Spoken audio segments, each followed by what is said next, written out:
Bonsoir, ce soir je vais vous parler d'une plante aromatique que j'ai cueillie spécialement pour vous.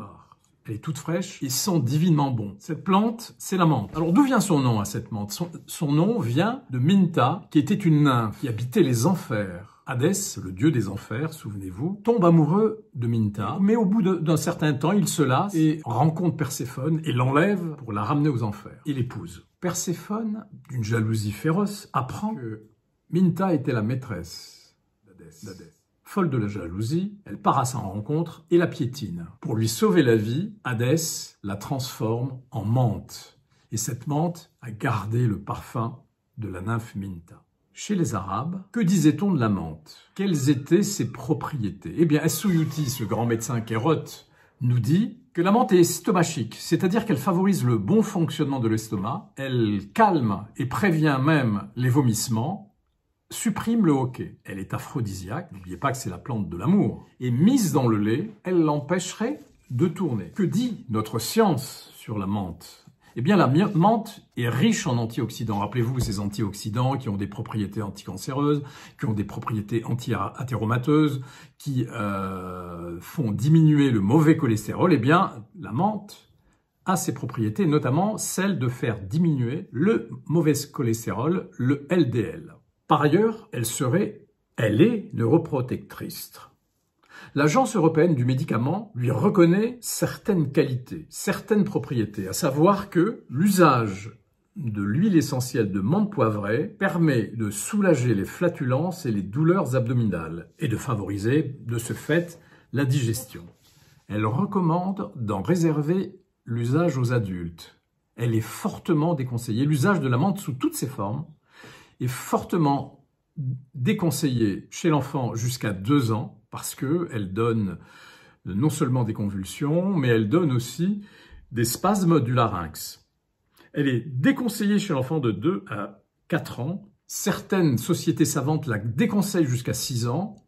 Et en tout cas, l'huile de menthe poivrée est déconseillée formellement chez l'enfant jusqu'à 8 ans. Donc, il faut être précautionneux quand on veut utiliser la menthe chez les petits. Par ailleurs, chez la femme enceinte, l'huile essentielle de menthe poivrée augmenterait le risque de contraction prématurée. C'est pourquoi, eh bien, elle est déconseillée chez la femme enceinte. Par ailleurs, elle a, comme je vous l'ai dit, de vraies propriétés, des propriétés au niveau respiratoire.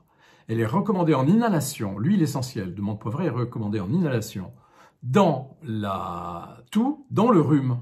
Il faut savoir aussi qu'elle peut, par voie cutanée, cette huile essentielle de menthe poivrée, soulager les maux de tête, les douleurs musculaires et les petites démangeaisons. Tout ça, ça a été vérifié, ça a été prouvé. Mais il faut savoir aussi que l'huile essentielle de menthe poivrée, outre donc qu'elle est contre-indiquée lors du premier trimestre de la grossesse parce qu'elle favorise les contractions. Elle est aussi contre-indiquée chez les femmes qui allaitent, car les substances actives de la menthe poivrée sont susceptibles de passer dans le lait et d'être toxiques chez le nourrisson. La menthe de mon enfance.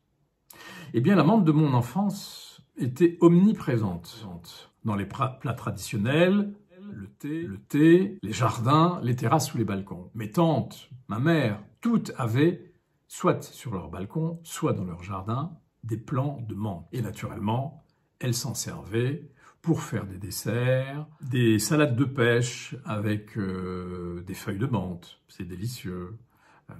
Dans le thé à la menthe, on l'utilisait aussi.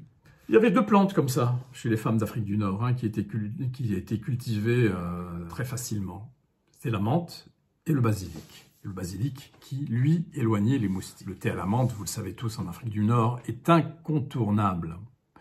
Il met un point final au repas. Dans l'un de nos romans, Villa Taylor, nous écrivons que le thé à la menthe est le plaisir simple d'une civilisation sensuelle, d'une civilisation de la lenteur.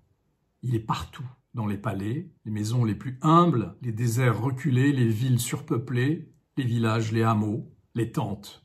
Tout est prétexte à le consommer. Il est comme le bonheur. On se brûle à vouloir trop vite en jouir et une fois dégusté, il laisse au fond du verre quelques gouttes sombres, chargé de marre, comme une nostalgie. Voilà, tout ce dont je viens de vous parler, vous le trouvez dans Bien portant avec la médecine du prophète, roman coécrit avec Michel Canesi.